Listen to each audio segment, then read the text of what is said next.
Hello and welcome to episode 3 billion of the Sparrow Change Challenge. Actually, I'm kidding. It's about, episode 119. And we're once again playing on Ignition Poker. An Ignition Casino, technically, but the poker client of Ignition. So this HUD is not working here, so let's find another table or redo that one. Actually, that looked like a pretty bad table, so I'm starting a little bit late today, and I wasn't able to play last night, and the reason is Ignition was not working again for the second straight night, which is pretty frustrating, to say the least. But it wasn't me. I checked 2+2, and everybody was having issues. Nobody was able to play or were disconnecting. So it was basically a wasted night. Like I said, pretty frustrating. Now, if that happens again tonight, I'm seriously considering moving my action elsewhere. I don't know where exactly I would move it. I just don't know. I mean, WPN is just way too reg heavy. I don't really want to be a beast chaser. I don't play enough hours for that.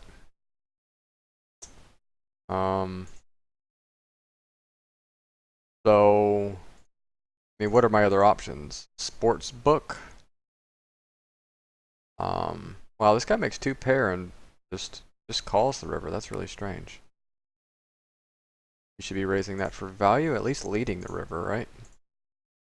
We would have this guy as like a passive fish here. A little unfortunate river because I think if it's a king, he probably folds a lot. So.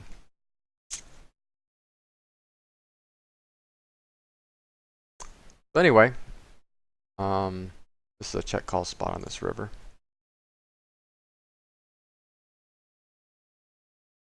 Fortunately, he doesn't bluff.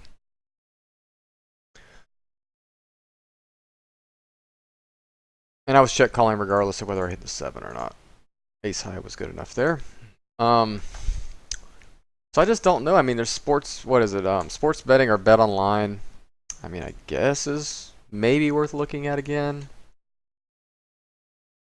I'm actually thinking about some of the alternative sites out there, like an Asian site or something. I know there are a couple of those places you can play now, like All in Asia or something like that. I'm just not confident in that my money's safe on those sites. We might just have to tough it out here. I mean, the only thing that wasn't working from what I understand mainly was cash games and maybe some sit and goes as well. Certainly gonna bet here. And look, we're lagged up right here as well. At least the money was in before we lagged up. Vince is killing you, isn't it? It's a flip, so regardless of what happens, it doesn't really matter. Of course we lose. So we're never going to be able to rebuy in time here yet. It's going to sit me out and then play like 10 hands in a row. This is kind of what it's been doing to me. Oh, I don't want to do that. Let's make sure that we're not posting here. Okay. Yeah, we were in the small blind in the other hand, so we would not be posting. But we only had $16 before that hand because of the Queen 8 fiasco up here, so not a big deal. So I'm open to ideas. What was that other site somebody was telling me about? Where it's virtual, is it virtual currency? Not Bitcoin per se. Yet. I mean, the other alternative, like this is what I was getting to before that hand, is to do something like just switch to a different format, like play tournaments or something. Which I don't really want to do. I mean, I want to, but I just don't want the time sink. I thought about doing tournaments last night and streaming it, but I did not want to be up till 4 or 5 in the morning. So, yeah, it's kind of frustrating. Hopefully the lag just clears out, the games get good, because I know these issues have to be a lot worse for the recreational players. I mean, imagine being a recreational player and not being able to, I mean, that's got to be, I mean, I would just probably immediately take my money out and go somewhere else the first night that happened. It's not going to affect the regs so much because um, they understand that lag issues happen, whatever was causing it, whether it be just standard internet issues or whether it's some kind of DDoS attack or something. The regs are going to come back for the most part, unless it happens like for days, weeks at a time. But I can imagine recreational players just being turned off. Boom, right there, they're gone. That's what I'm more worried about. Is not only is it making me lose hours, it's also potentially making the games tougher, and that is the part of the equation I can't stomach so much. So wherever I end up going, if I end up going somewhere else, I at least want it to be stable. That's why I tell people if PokerStars was back, I would probably just play PokerStars. I would just maybe switch to PLO, find some kind of soft spot, maybe play the tournaments or something. I don't know. And I know you can get tournaments all hours of the day there, so I could play like a daytime schedule and not have to be up so damn late. Something. I don't know. I mean, what's the alternative, right? Just quit poker and write? It's certainly an option. I don't really want to do that. So, I mean, I'm not going to be an alarmist. I'm not going to just dump my roll right now and go to WPN or quit, or I'm going to wait and give it some time. Maybe the lag issues or whatever the problems are will resolve themselves. We shall see. But 2 nights in a row is pretty frustrating. Or was it 2 out of 3 nights, or 3 out of 4, or 2 in a row? I don't know what it was. So, yep.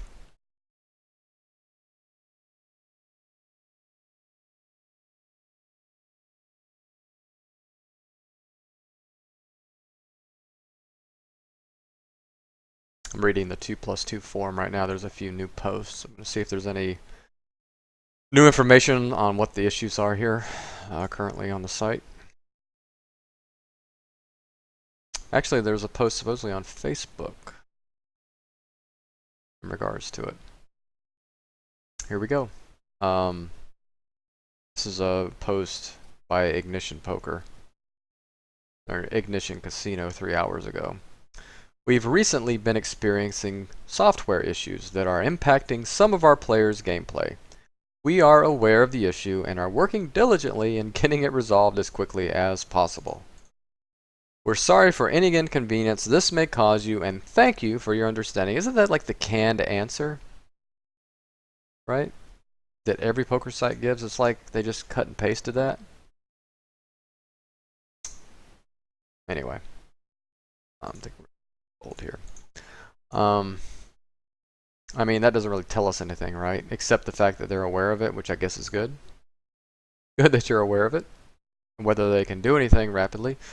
You know, these lag issues really started back a couple of years ago when they changed everything to server side. That's why I can't have custom skins now. And I know they were doing it to stop cheating and collusion and bots and all that stuff. But it just completely made the games a lot harder to play. And now with the new changes where, don't get me wrong, I kind of like some of the stuff, the new stuff they've done. Like, I like the fact that it's quicker to get into a game. I like the fact that if I adjust better to it, I have an advantage, but I do miss being able to see the VP/IP of tables and fish hunt a little bit better. Regardless, I don't really care what they do, but when it destroys, it makes the game so laggy you can't play. I mean, what's the point, right? I mean, what's the point of making it a better environment for the fish if the fish are just all going to go away?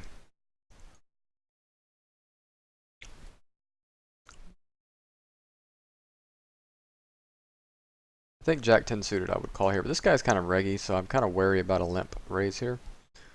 Do we barrel the king here? I think the king completes too much. Certainly there's like King Jack that had a gut shot. There's Jack 10, obviously. There's the obvious hands. I think we can check this back. Do we rep the diamonds? I think we have to rep the diamonds. He snaps us like two pair or a straight. Gonna suck, but he should be folding everything but a diamond of some kind. I don't know. He's kind of got a short stack, so I wouldn't be surprised if we get called by like a 10 here, or even Queen Jack or something. But luckily our bluff worked. I think we have to bluff there with 7 high there. I think for a 3/4 pot or whatever it was, it's going to show a profit because he's probably only calling there 40% of the time, and I think we only need it to work 35-40% to be profitable, so we got like a 20% gap there, so we have to bet. It just sucks when he shows up with like a low diamond and snaps us off. It's okay. Overall, what we're worried about is long-term profit. Has 150 over 4 hands. Do we just limp here, or do we? I think ISOing this type of hand is probably better than limping behind. It shuts down these guys. These are reggy players sometimes. It's a pretty robust hand. I mean, it flops fairly well. It can flop some top pairs, some draws, some flushes, flush draws, that type of thing. And obviously, this is a good situation when he does this. We're probably ahead most of the time here, so I'm not really worried about that. I'm just thinking whether I should be flatting or calling or shoving, over shoving. Should I be ISOing here or just flatting? I'm not really worried about this guy. I'm more worried about this guy. Okay, so we're gonna go ahead and just ISO. Oh, okay, he was calling anyway, so we got in a really good situation, but unfortunately the guy hits his club. He had a lot of outs though. But we had a lot of equity in that spot.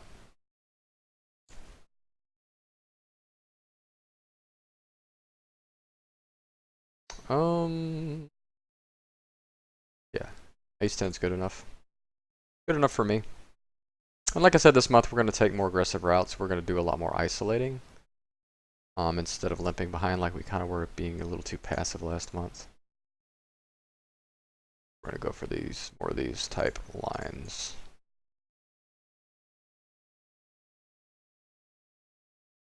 We're open-ended, but it's the dummy end, so I think we just check this back and try to realize some kind of equity.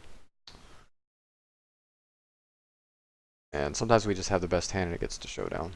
It's just a bonus. I think we're going to 3-barrel this here. The 9 high flop.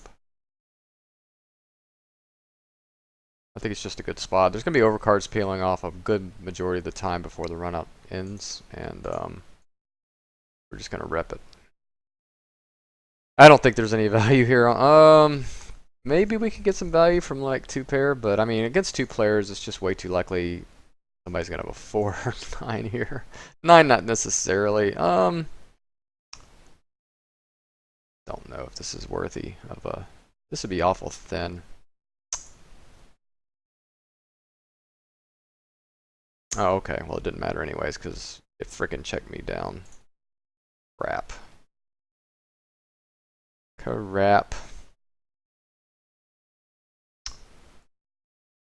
Okay, well. Try and find... I actually don't mind this table. We got back on it.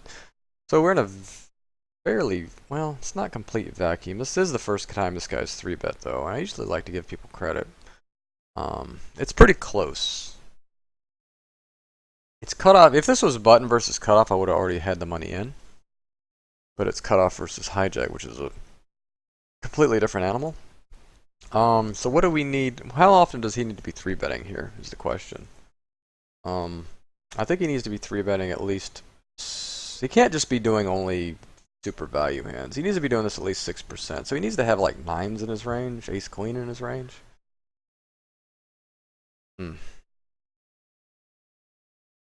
I think I'm going to err on the side of folding because he has 0.8 aggression factor, and I think that alone is going to make me fold here, and the fact that it's his first 3-bet. I think if I had 25 big blinds or less, I would just shove there. Yeah. I don't think it's terrible to shove there with 34 big blinds, but I think it's awful marginal. Pretty marginal. I could alternatively just call and check shove just about every flop. Get him to commit with some ace highs, that part of his range. Just pound away here. This could be a check shove against an aggressive player. This guy's not necessarily an aggressive player. We're just going to go for straight value. Play it the old-fashioned way.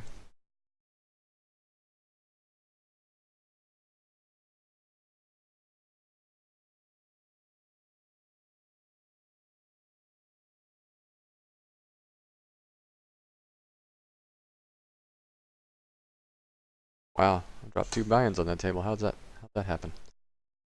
Guy down 2? Yeah, this guy's down a buy-in.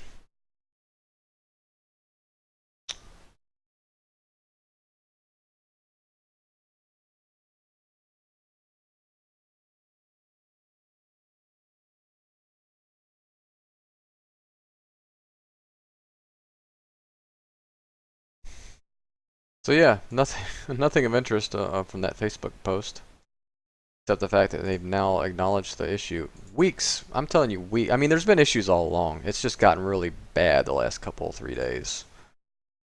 But it's good that they did at least acknowledge it. I guess they bought themselves a few days with me, I guess.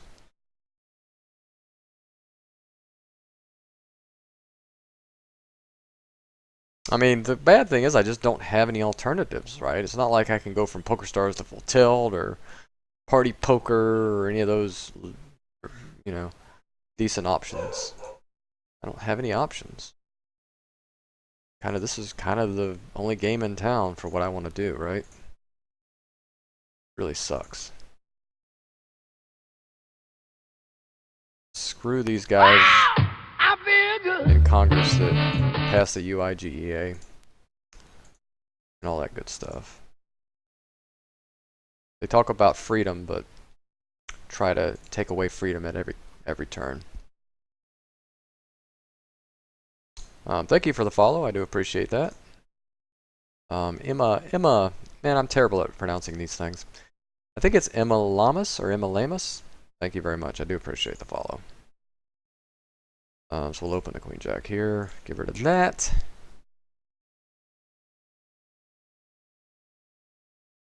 And flopping the Nutter Butters. Obviously, we're going to try and build a pot here.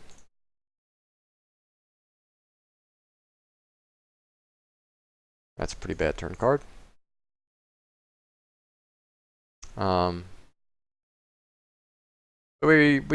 I would normally bet small here, but I think betting small is bad because if he has flush draws, we're just giving him the price. So I think a bigger bet is actually better because maybe he'll peel with like Ace Jack now. Because he wouldn't expect me to bet this big with a straight, would he? So I think bigger is actually better there. We don't have any reads here. I don't think this. I mean, this could be a call. Well, if we were deeper, it could be. Get off this table. Standard C bet here.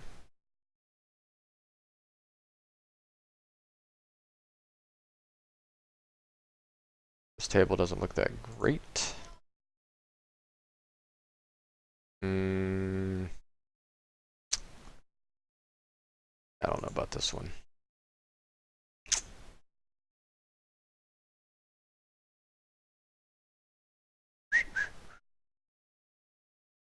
Well,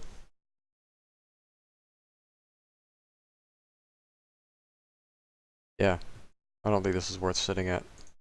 Just got a feeling. Could be wrong. Probably not. This looks more promising here. We have the $40 stack here. We're leading, well, I was going to say we lead 100% of flops, but I didn't realize this guy had completed, so we're just going to check here.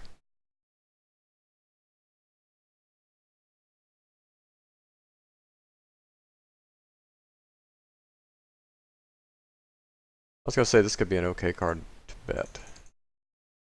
And this guy is betting it.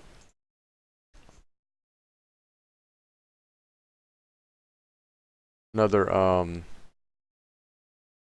BS raise here. I mean, there's just nothing I can do. I don't have any backdoors or anything. I like to have like backdoor clubs here if I were to re-raise.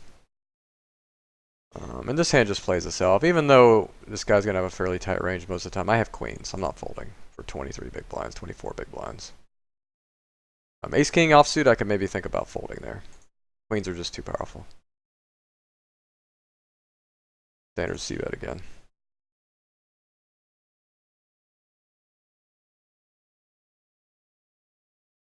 Okay, that's interesting. This must be aces here, right? He wouldn't just be flatting with anything else, right? He would be overshoving with ace-king or something. So this is aces and probably kings. Yeah. I mean, this is kind of crazy play with jacks, but a little bit unfortunate for us that we ran into aces there. Makes sense, though. I mean, it's definitely in his range. Kind of interested this guy played jacks that way. Put in 100 big blinds for jacks. Sometimes you run into aces, nothing you can do about it. This guy just shoves. Turn. I mean, usually just the nuts, right? Gonna fold.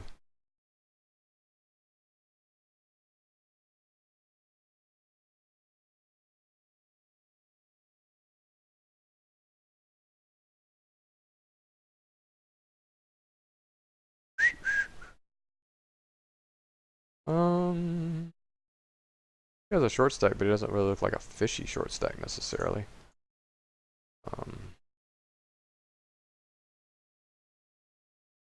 Maybe this guy will be on positive tilt and want to be a play machine here.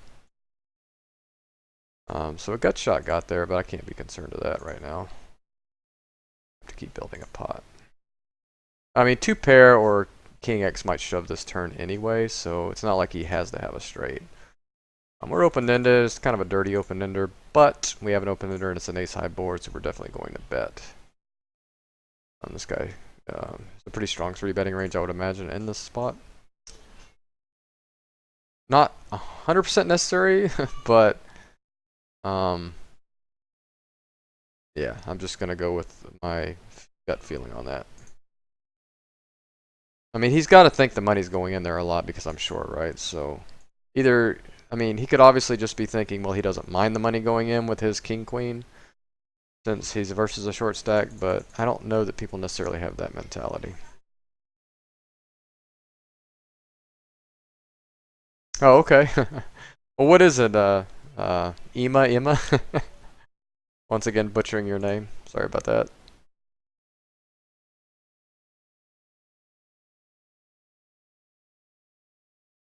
I bet it's Llamas, right? Not Lamus? There's no, yeah. I would think it would be Llamas. Right.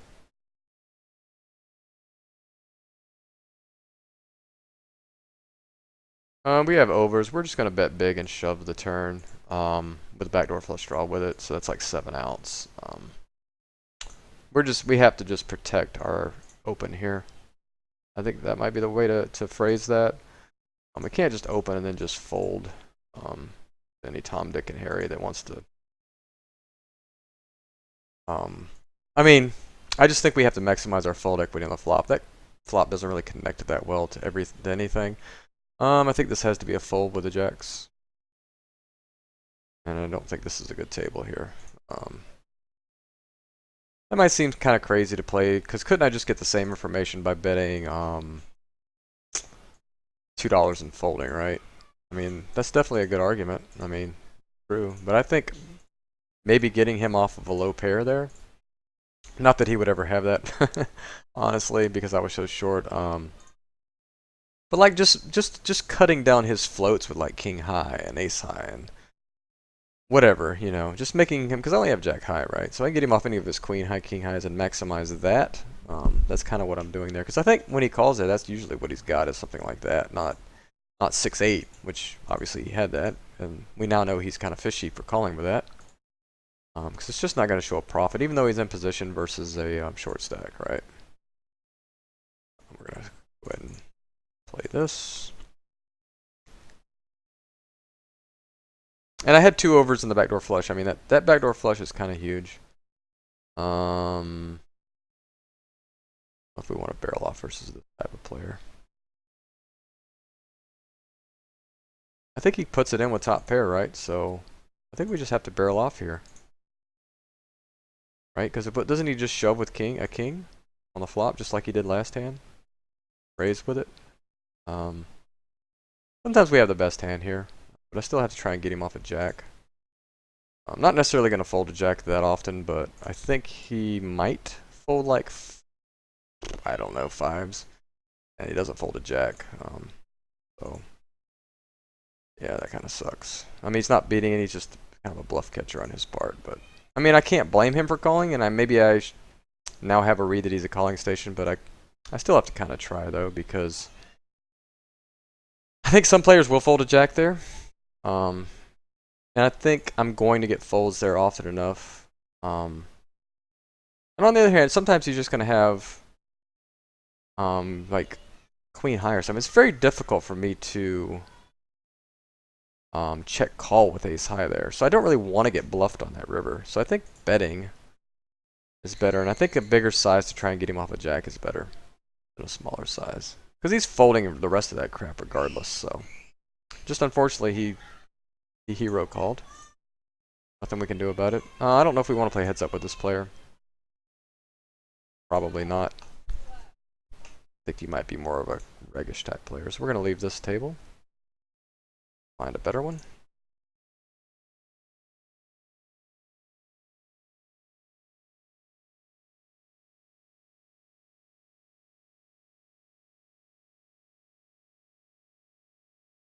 This one maybe not so great of a table, but whatever.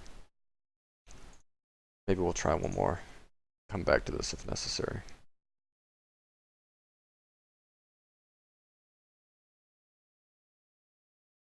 This might be okay. This might be the same table I just left, but now with a short stack, so I'll play here if that's the case. Jack 9 is definitely in his range, but I can't be worried about one hand. I think we're better off getting value from like Queen Jack or something that might have floated. Is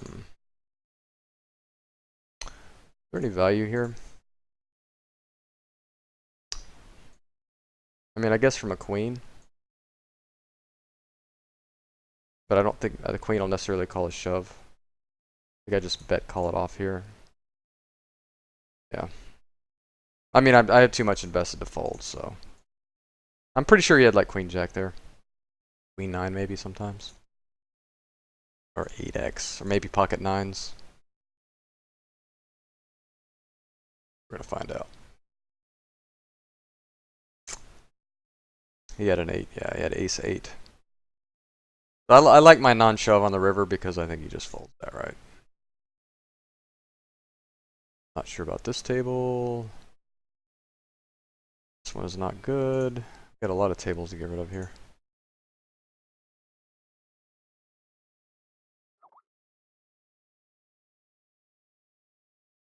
We're gonna take the aggressive route on this with the stack size. We're gonna call and allow him to continue bluffing if he is bluffing. We're never folding top pair here though. Yeah, we're just gonna call down here. I think he can have 4-5. I think he can have 7-8. I think he can have 6-8. Or he could just spike a king on the river. Why he did not bet again? He would have gotten my money because I was definitely calling that river. That's really strange. So, but I like my line there because I kind of was maximizing, right? Hold here. Go ahead and come into this game. Get off of this one. We're just gonna keep betting here.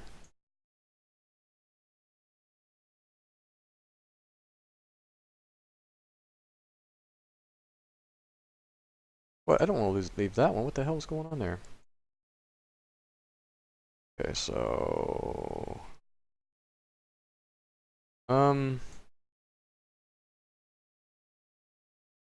what the hell? It's pretty freaking annoying. All right, I guess we shove here. I want him to call with a spade draw, or 5x, or maybe somehow he turned to jack.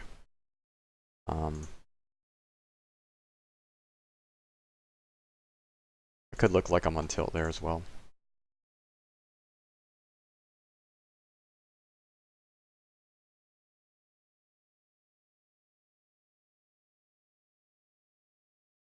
I'm not sure about this table.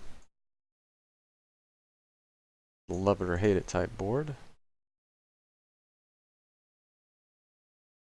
think he's just gonna have Jack X here, or a spade, some kind of spade draw here.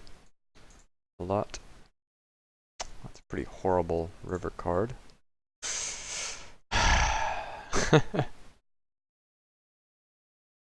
I mean, I guess it's a good river card if you had an ace, because I was probably betting the river there as well. Be right back here. Let me look at something real quick. I want to make sure it doesn't pop up on my screen here. Okay. That was pretty fun.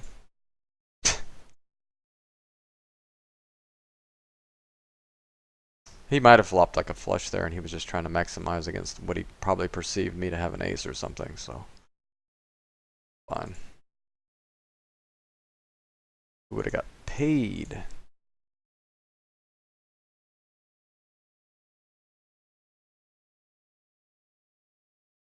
Short stack left here, so we're probably leaving again. I mean, this guy is short, but he's to our left. I'll just try to find a better table.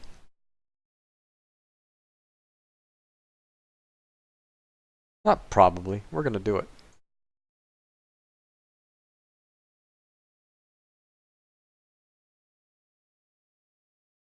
Ugh. We'll give it a try. Probably not great.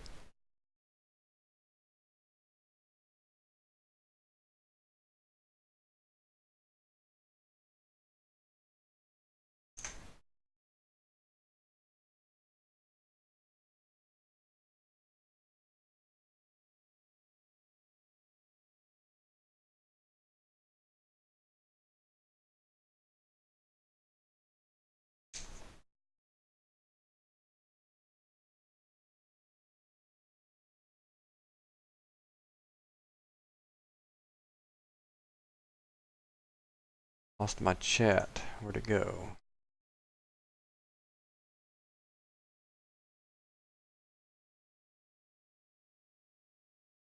Yeah, I'm gonna leave that table. You know, I remember 3 or 4 years ago, I pretty much never had to leave any 100 NL tables. Even 200 NL tables, you just never had to leave. There was always 1 or 2 fish, if not 3. Times have changed.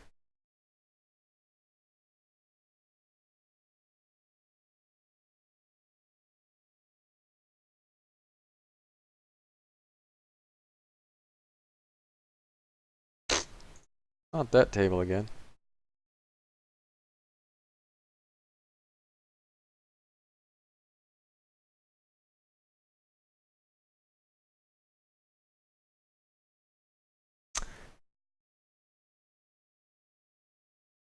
I think this can be a flat here. This guy is opening a wide range, I think. And I think we can float a lot, we can raise a lot of boards, we can do a lot of things. I think just kind of just betting here is probably the best bet. Best bet. He could be going for like a check raise with like pocket sixes or something. But I think we're going to get him off a hand like ace jack or something and protect against like king queen or something. But if he has a hand like sixes, I could see him playing it this way. But I think that's a small part of his range, so I'm not really worried about getting check raised. He certainly could be doing it like ace king as well, which again, once again, he's beating me, so. I think this is a standard call on the button versus a cutoff. It can definitely be a 3-bet, but I'm in position. Kind of don't mind seeing a flop. Out of position, I think it would be better to just 3-bet there sometimes. Once again, I can bet here, but this time I can call it off. I'm thinking this guy has like pocket, between pocket 5s and 9s a lot. If I'm going to get more value from that, I need to check back the turn. Wow, hopefully it's not pocket 9s. That would be really gross. Ugh, it's going to be 9s, isn't it? Okay. So we could have got all the money in there. I'm going to shove here with ace 10 offsuit. I think at vacuum it's fine. So we have kind of the nuts here, right? Unless a spade peels in the river. Yeah, or a diamond. I think pretty much people bet turns with diamonds here, don't they? I would hope. Pocket sixes got us. Okay, so we have the nuts here. That's a good little triple up for us. We'll take it. We need it. We've been running bad this session so far, I believe, if I'm not mistaken.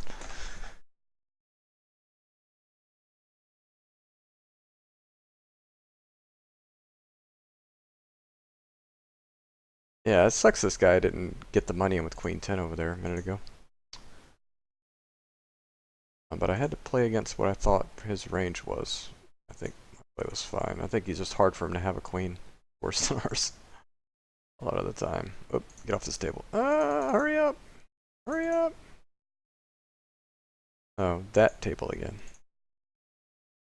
This table's kind of being our nemesis, isn't it?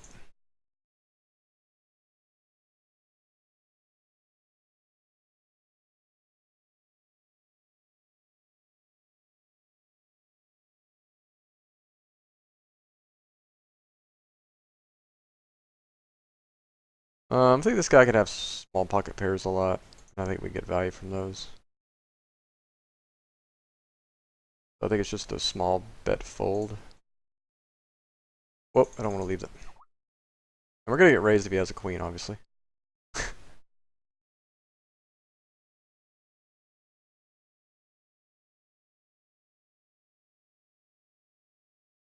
little slow on the draw here a second ago.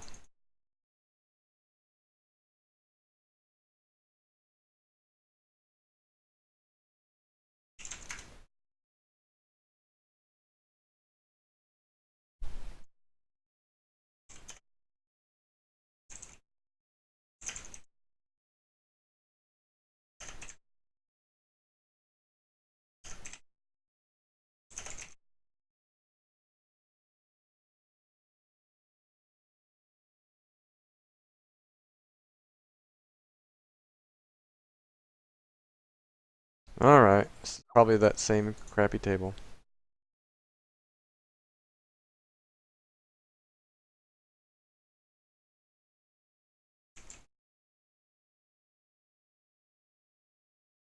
Oops, I want to do 3 there.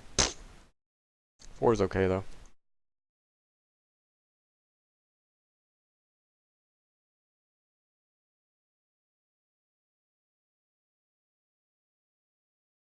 Yeah, it worked out, he still called.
Yeah, I mean, it's just one of those spots where somebody has queen 10, pocket kings, whatever, ace king, we're just beat here. There's certainly worse hands that'll put the money in.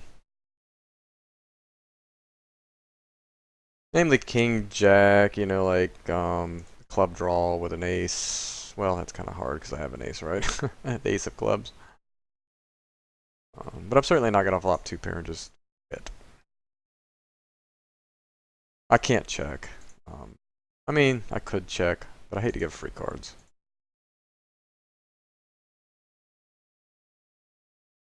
Not on that type. Even though I have the ace of clubs, it's not terrible. Give a free card there.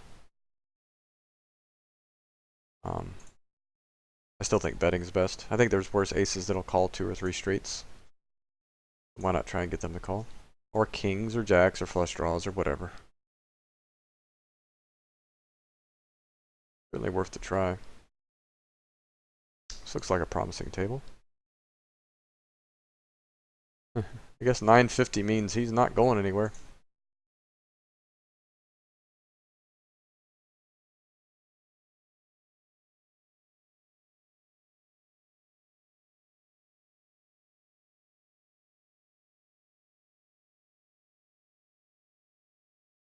So I cashed out from Ignition on Tuesday.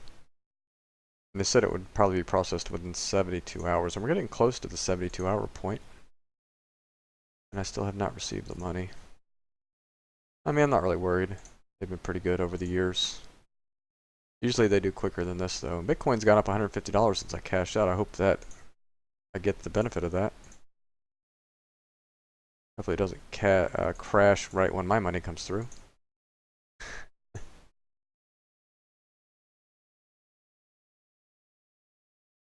Where's my HUD? Oh, there it is.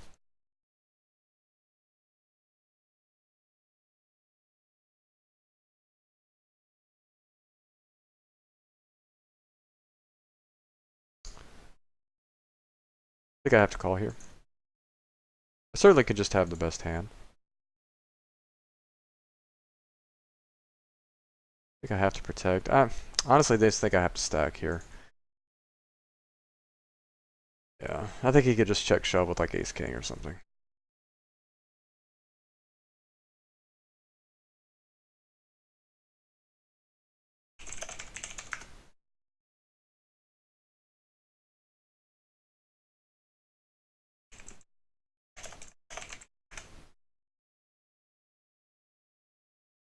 Yeah, I haven't had a troll in a while. That's pretty good. It's pretty cool. Atticus says, can you do the poker world a favor and not video being a short stacking nit? For one, I'm not a short stacker, I'm a cap stacker. I play 30 to 40 big blinds.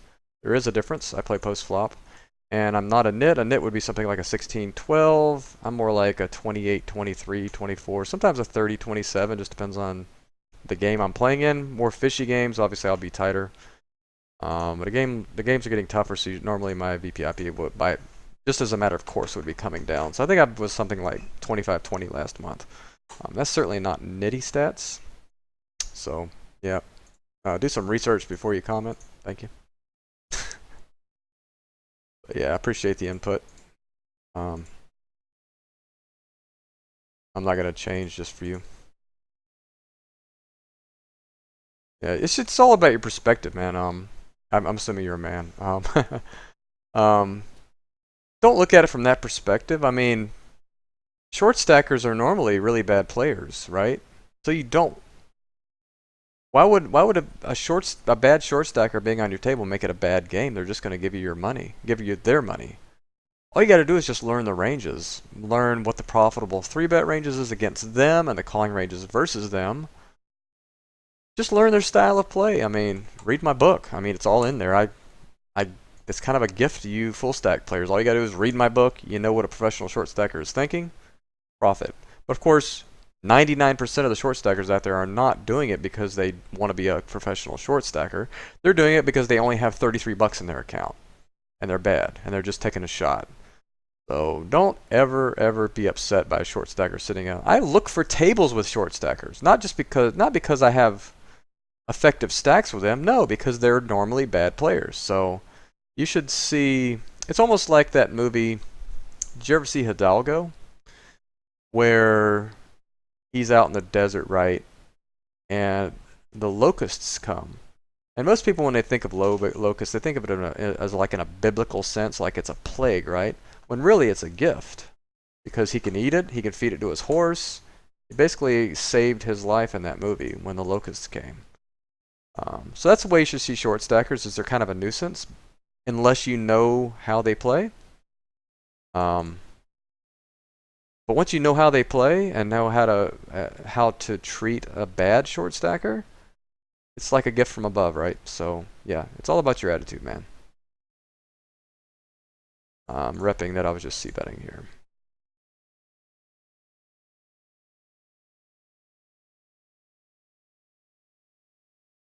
And I'm just gonna let him bluff now if he is bluffing, and I'm just gonna check call, check call. There's no point in raising the turn because he's probably not calling it off unless he hit like Jack 8. So I think I probably am maximizing just by doing that. Yeah, but seriously, man, don't believe everything you read on 2+2. The anti-short stacker capital of the world, and don't believe just because PokerStars is anti-short stackers doesn't mean it's right. They're actually destroying their games a lot when they do that. And a lot of sites have done that over time. I've seen sites just kind of they lose 50% of their clientele when they eliminate short stackers. It's here to stay. It's not going anywhere. It's actually a viable way of playing. So just learn to beat it and move on.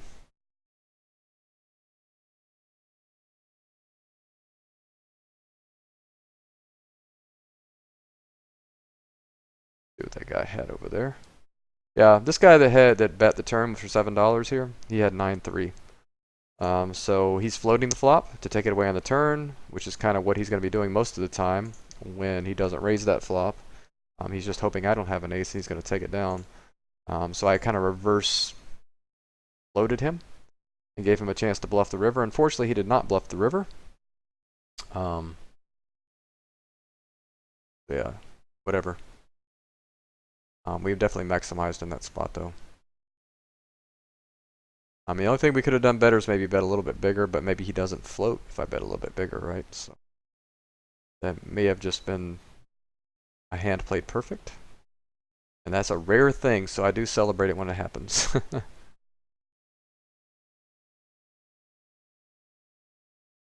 I'd say 99.9% of my hands are played imperfectly. When you get one that's fairly good, you gotta give yourself some kudos on that.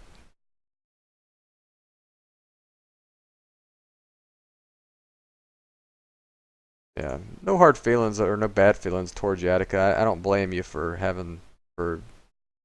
being upset because I could understand. I completely understand the viewpoint. You're a 100 big blind player.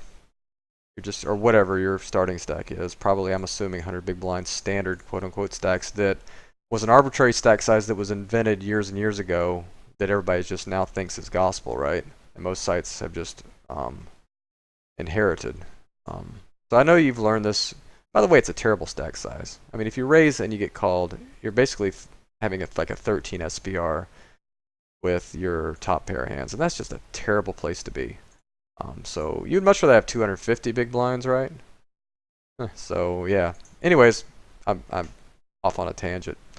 A little bit of digression there. Sorry. So yeah, I'm never ever calling this. This is like the nuts.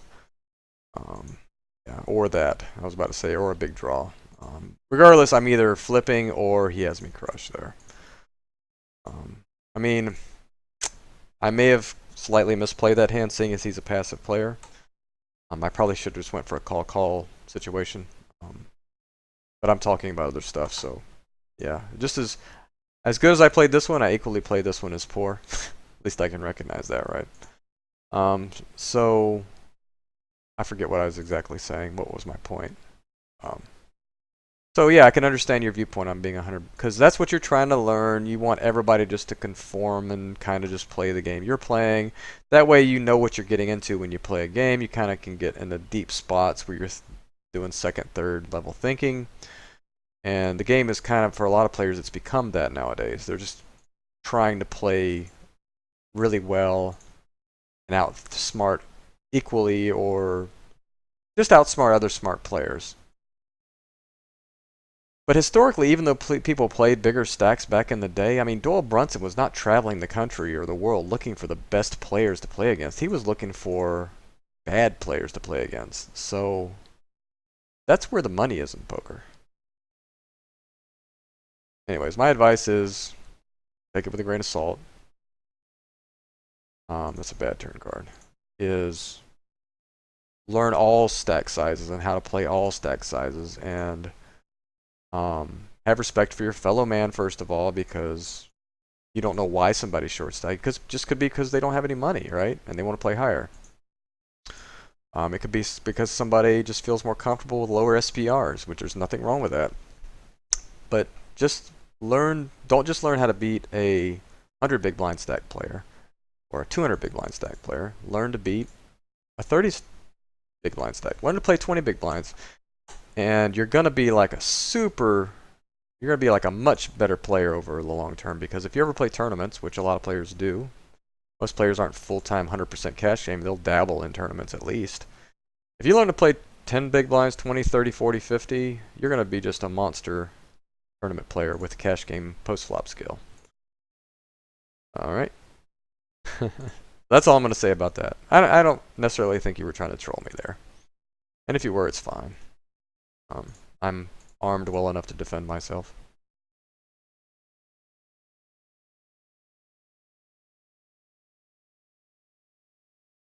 And I have very thick skin, so you're not going to hurt my feelings. Are you kidding me? I've got kids. Brutally honest kids. I think this can be a bet on the turn. I think he can call the turn with a lot of hands and then fold rivers, so I think that's a really good turn card for me to just turn my hand into a bluff and barrel off. I'm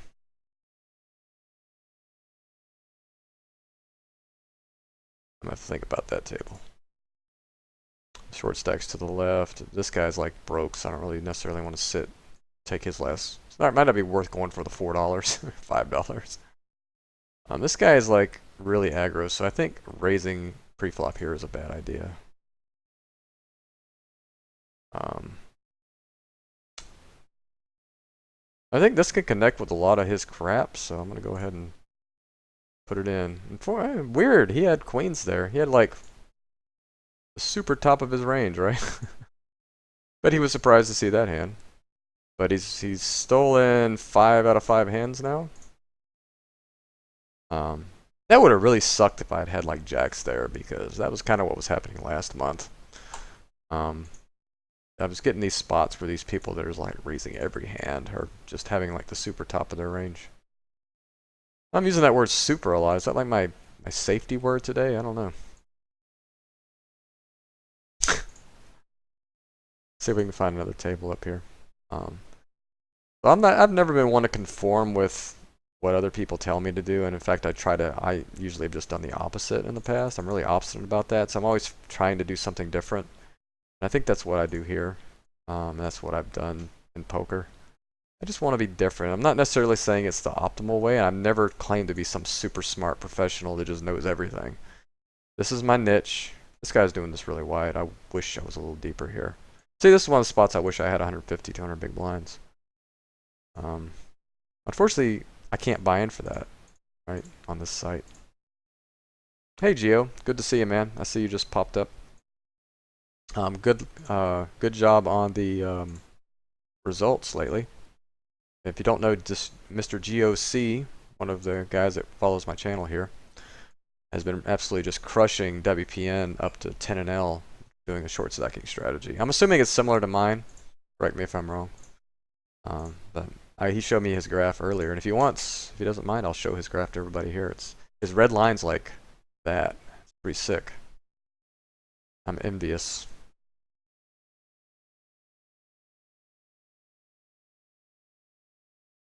You are the man.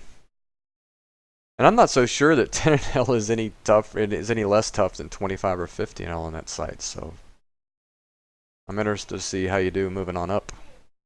I kind of got crushed at 50 and L, 25 and L last time I played on there, but that was obviously 18-24 tabling. Which is probably, see, that's the balance you have to find on that stupid site. I call it stupid just because I wish I had more fish. Because I love the Beast promotion. I wish I could play enough hours to cash, like get like $1,000 cash out of that or whatever a decent cash is. But you have to play so many hours and so many tables that I just think that it's hard to beat the rake. But unless you're getting like a top 10 or whatever cash, it's just very difficult to do it. I envy these guys that can put in the hours, and I'm gonna call here. This hot hand flops really well. This guy's opening way too wide here. That's a really good flop for me. I'm gonna raise and I'm gonna bet big on this flop and shove in turn. Yeah, I gotta abuse this guy when I get such a good flop with that hand. Ow. Ow, my toe just made a weird crack. Ow. Sucks getting old, people. If you can avoid it, don't do it. Oh, it's something kind of cool happened today. I was doing my normal. I run at least 3 days a week, like Monday, Wednesday, and Friday. I say run, but I really just jog like half a mile, and then I do like 4 wind sprints for like 200-yard sprint. It makes it 400-yard sprints, and then I'm pretty much walk home and I'm done. Not like I'm trying to win the Olympics here, right? But I was on my last sprint, coming home, and I passed these two guys that I would guess are in their mid-30s, maybe late 30s. And one of them looked at me and said, and both had big bellies. And one of them said, "Man, it must be nice to be young." I was thinking, do I look good for my age or something, or is he just being a jerk? I don't know whether he was trolling me or what, but yeah, I'll take it as a compliment.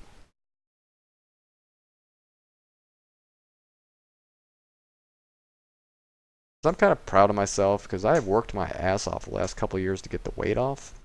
I was up to 230 at one point. I'm now 181 this morning. And I have busted my ass and watched my diet and all that stuff. And it is hard when you're over 40 years old.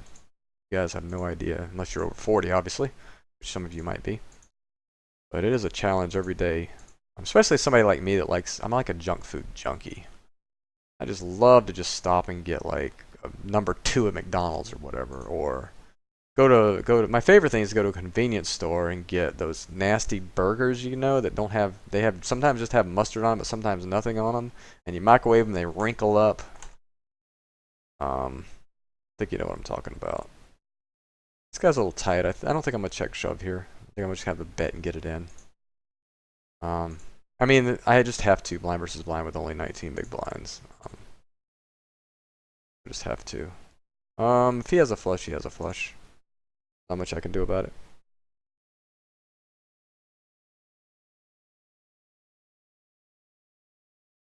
I mean, I just made my ultimate hand, so.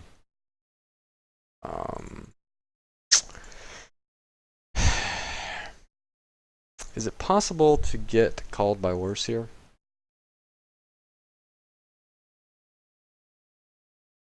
Is there any hands that, let's say he has like the ace 3 with the ace of diamonds, mighty bluff. It's kind of tough here.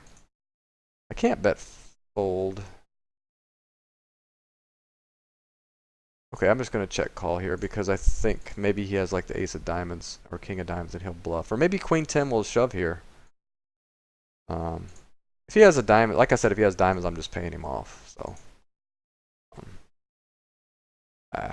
I'm guessing he has like 4x or 10x. Even a 10's gonna have a tough time calling that river.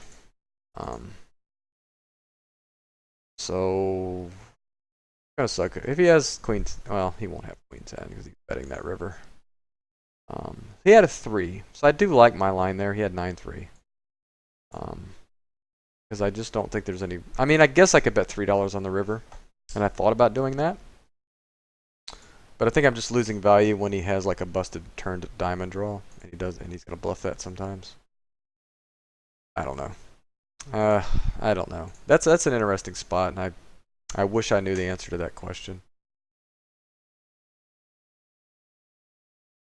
Maybe it was a bet, more of a bet. Can anything worse than a flush raise that river? I guess ace the wheel could, right? Hmm. Once again, this is that same situation where if he's bluffing, I want to let him keep bluffing. And if he's not bluffing, obviously I'm mitigating. Do I chance a heart peeling off? I think it's okay to do so.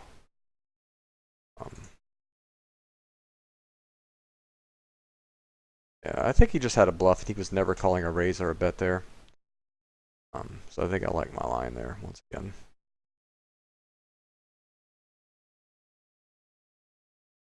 I mean, if he's going to stack off with second pair on that flop, I made a terrible play there. But otherwise, he had ace high. So, yeah.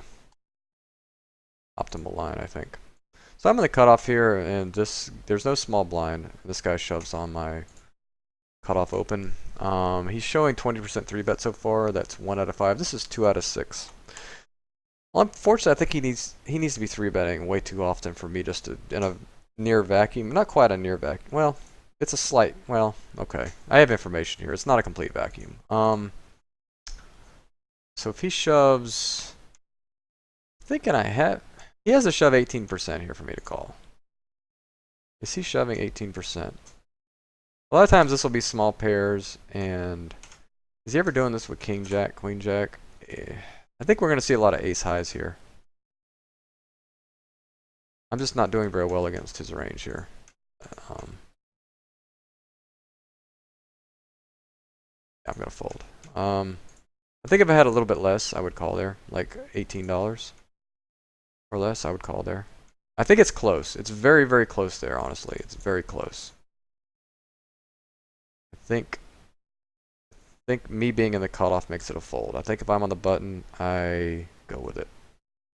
This guy's on the button now, and he's pretty aggro, so maybe he'll be feeling good about himself and ISO me here.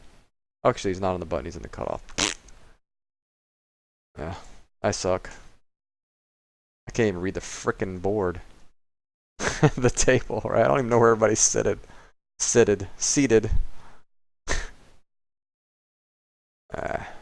They have 2 random hands, so I think I can bet with 2 overs here. I'm so terrible.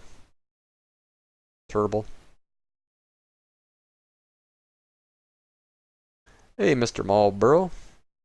How's the smoking going? I don't even know that you smoke. I'm just assuming Marlboro is smoking. I just associate that with cigarettes, right? So sorry if that's not the case. Everything's going good. I guess. I don't know how we're actually doing in this session. We could be up, could be down. I haven't really been paying attention to that. This table doesn't look good. But in life, I'm doing really well. Thank you. And yourself? Oh, shite. Right, there we go.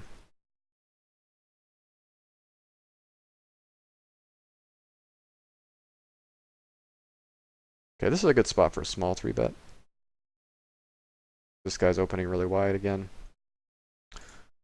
My hand flops fairly well. I'd rather be ace 5, 4, 3, 2 if suited here, but I think ace 6 suited is fine.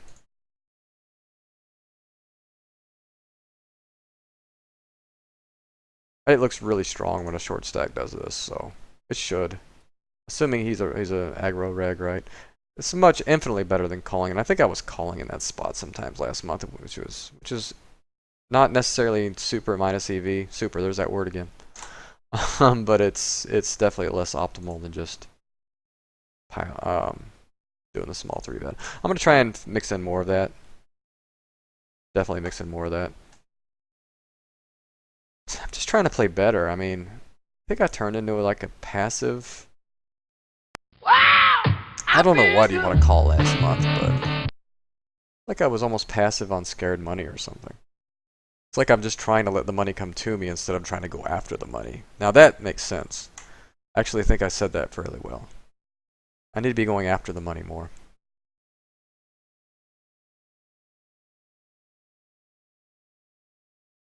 This is a terrible table. Turble. I like that word, turble. I was a big Charles Barkley fan back in the day. Let that one go. Been too active on this table. I might be slightly minus EV, even though it's a great hand open in the hijack. I think as active as I've been just recently, I think I'll fold it. I think I'd 3-bet and then open the next 2 hands, right? Way too likely to get played back out there. Hey McLevin. I think are you the same McLevin that used to come into the stream like several months ago? I guess not, because you just subscribed. You're probably just a different McLevin, so yeah. Maybe you didn't have the 420 on the end. But yeah, welcome to the stream. I agree with you. In some respects, like if I'm on a table and a bunch of professional short stackers show up, but I was just saying to this other guy that stopped by earlier, that if you will just recognize that normally short stackers are really bad players, there's a world of money to be made by playing with these short stackers, because usually 90% of the time, maybe even more than 90% of the time, a short stacker is not any good. He's either going to have just $33 left in his bankroll or whatever's on the table, or he's going to just be on scared money, or he just buys in for it because he doesn't know any better and he just thinks, well, I don't want to risk more than this out of my bankroll, right? So you should see short stacking as like a gift from above, right? I was just using the analogy earlier of Hidalgo, the movie, where he's in the desert and all these locusts show up and they're like really annoying, and you think of locusts as being a plague. But then once they all die, or the ones that die, it's now an abundant food source for him and his horse. And he actually survives the desert because the locust plague came. So think of that in the same way of short stacks is they buzz around you, they shove on you a lot. You know, it's kind of annoying when you have a marginal hand, you don't know what to do. But if you just learn the ranges, and by the way, not to plug my book, but you can learn all these ranges in my book, automaticpoker.com. It's like $9 on Amazon. You can go to automaticpoker.com and get it. If you just learn the basic short stack professional strategy, you will instantly just crush these short stacks, especially the fish that aren't adjusting to you. So that would be my advice: is stop seeing it as an annoyance and start seeing it as a godsend. Wow, this is awesome. This could be awesome unless this guy's slow playing. I think I'm going to get raised anyway, so I'm going to lead here and he'll hopefully raise me with an ace. I could just overbet shove this and he's going to call me with an ace all day long, but the problem with overbet shoving is I'm only getting called by an ace. If he has a king there, he'll call $4. So I want to get value from the $4, and probably he's going to raise aces anyway, so it's going to be the same effect. I'm getting the same amount of money, so that's not a good example of a place to overbet shove. If I thought his range was mostly aces there, I would want to shove or just bet huge there. I'll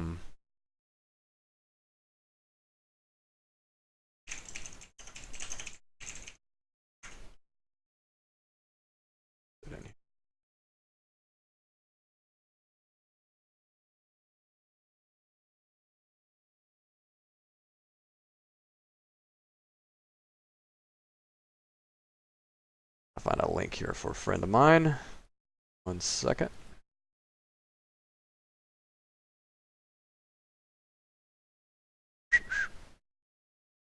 Alright, where is it? Oh.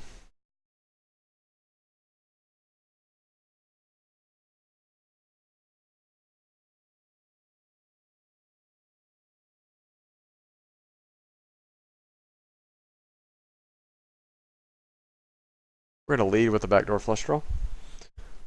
Assuming we're going to take this down the flop a lot. Not in this case. We're definitely betting this as well for $3. Could have the best hand. We could definitely get check called, and then just win on the river. We could improve. Better hands will just raise right now, right? So that is like a terrible card. I can't continue on. I can't bet again on. I can bet that river though. I think. I'm not gonna do any. I'm not gonna like overbet jam if he or just jam if he leads though. If he checks, I'll consider a bet here. Yeah. He could be folding to a shove here. I just have no faith that somebody could fold an 8 or even 2 pair here, so I'm just gonna. It wouldn't make sense for me to check back a king on the turn. Most people would bet because I would have improved.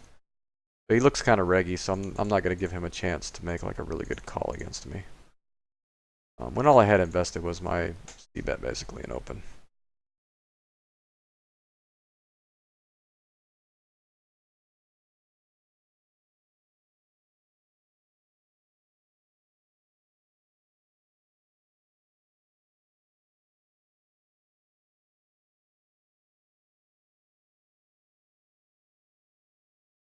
I think heads up, this is an okay c-bet. 3-way, I would definitely not be c-betting this. This is an obvious c-bet spot here.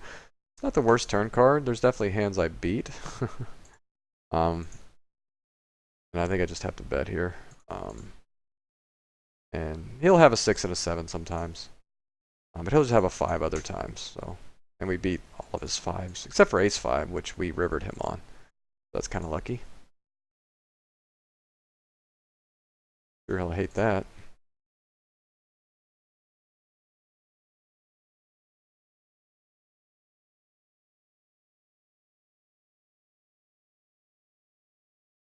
Thank you for the follow, DJ Plays Poker. I'm sorry I was a little late on that. I just noticed that you had followed while I was babbling along, which I tend to do. I don't know when to shut up. That's the truth. Wow! Oh, another follow.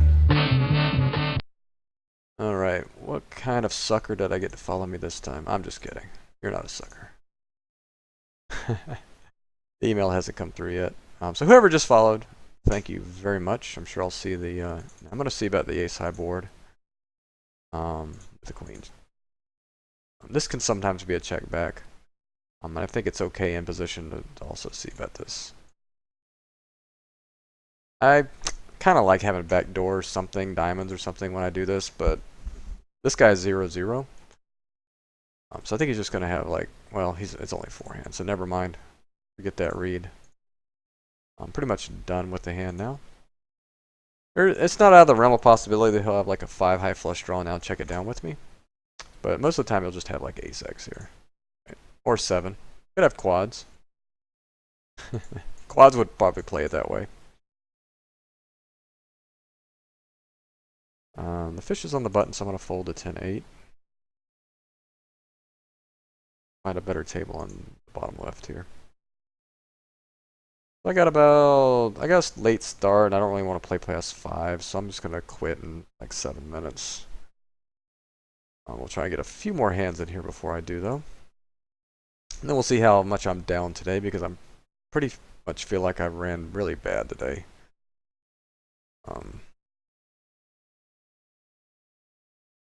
Yeah.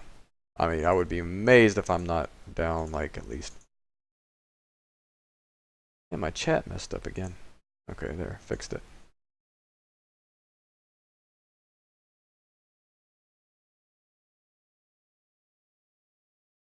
Oh yeah.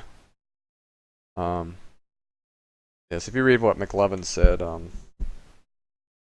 yeah, I think I'd have seen your name. I mean, obviously somebody else could use McLovin as well as a pretty cool name, so I would probably use that at some point because that's a pretty cool name. But anyway, I am McLovin.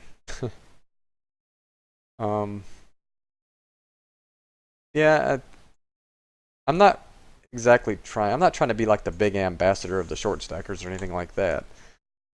But I don't know that I hate it because, I mean, I kind of like, I don't know why I've tried to educate people, but people that watch my stream, obviously I want you to play better because you're watching my stream, and I want to, you know, I want you to do well because you watch my stream. So I think if most people had the attitude of short stackers being a good thing on your table, there would be. That's pretty. I think this guy's wide just enough that I can. I don't know. Actually, I think that's a fish. Wow. I think this is a call. Barely. Yeah. Barely. It's almost a shove. Ace-jack suited is a shove here for me. It's that close. So this basically this short stack or this fish owns this board right here. So I don't think that's a really brave, weird bet by this player. What is he doing? Is he just wouldn't he see bet sevens? The only problem is I think there's a lot of ace queens and ace kings in his range. And I just don't want to put in a pot size bet versus when I could be just drawing very thin. That's kind of a weird bet. It's like, did he check back a set there? I mean, kind of weird for him just to pot the turn like that. He must have just had, I don't know, could he just have like turned a gut shot or something? Maybe at 8-7? Maybe, or whatever the gut shot straight that came in was. That's a very good possibility. That's what, because that's definitely in his range. Definitely in his range. Or he turned was it a flush draw turn? I don't remember. He either improved in some way, or he Well, either he just improved or he's just a maniac. I was kind of a crazy bet because I think $5 is the same thing. That's why I think it's more of a value thing. That's bigger like that. What's he gonna do if somebody shoves and he's got like ace high, right? He just has to fold and he just wasted $5 for no reason. So being 39-30 over this sample size, I would imagine he would be more of a competent player, but that's not necessarily the case, right?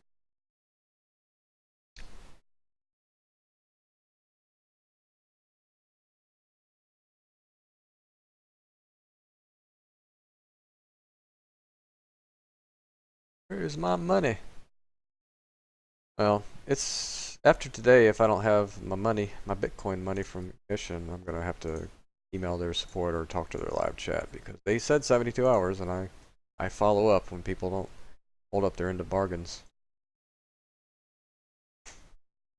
I imagine they're gonna be right on time though. They probably have a lot of people cashing out right now because of the lag and everything. So they might have a backed up queue.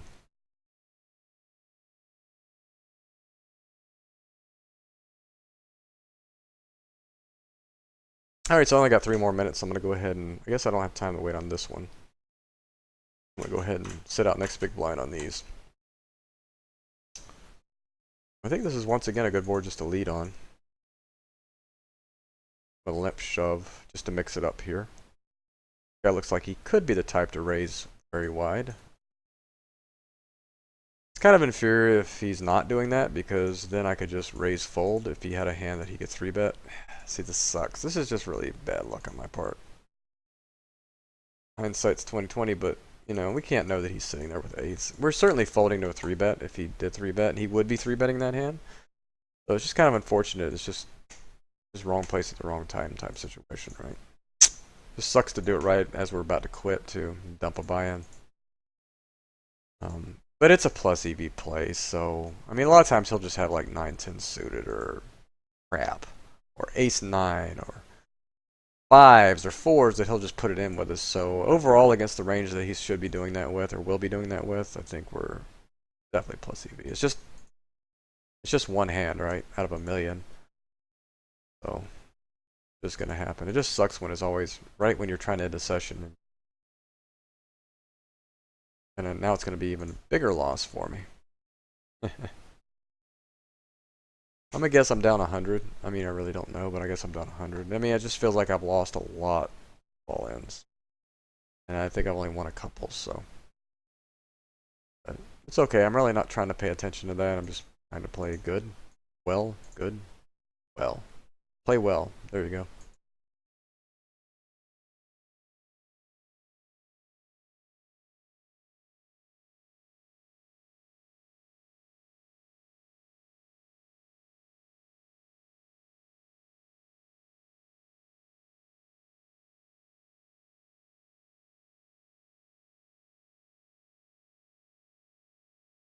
If you guys are watching for the first time, be sure to follow the channel. And also, if you wouldn't mind going to my YouTube channel, there's some videos on there you might find interesting if you like this stream. It's automatic poker, obviously, for the /. It's up there in the top left. And yeah, just also, if you wouldn't mind following my YouTube channel as well, subscribing, whatever you call it. I'd appreciate that.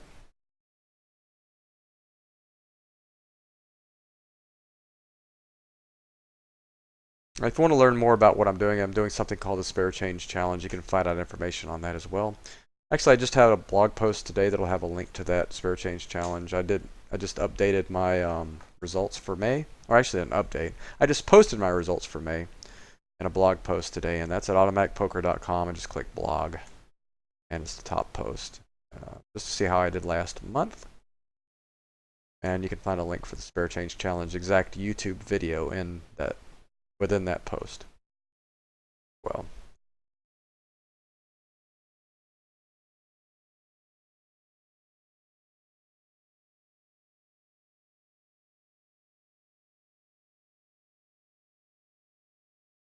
we just got a couple more hands here. We managed to play an hour and 20. That's pretty good. Pretty good. I didn't finish reading the 2+2 and see if anything's going on there. Yada yada. Yada yada.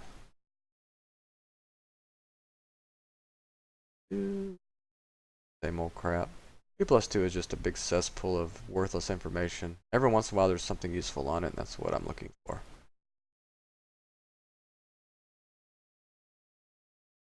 Bunch of end of the world types, mostly.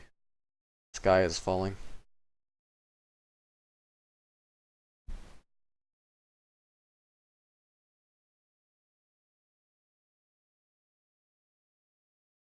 And somebody posted something asking if there is World Series of Poker qualifiers on Ignition. I don't think there is. It's unfortunate.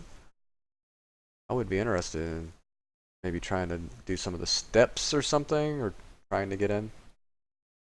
I've only tried that 1 year back in the day, and I got I did the steps from step 1, and I got to step 6.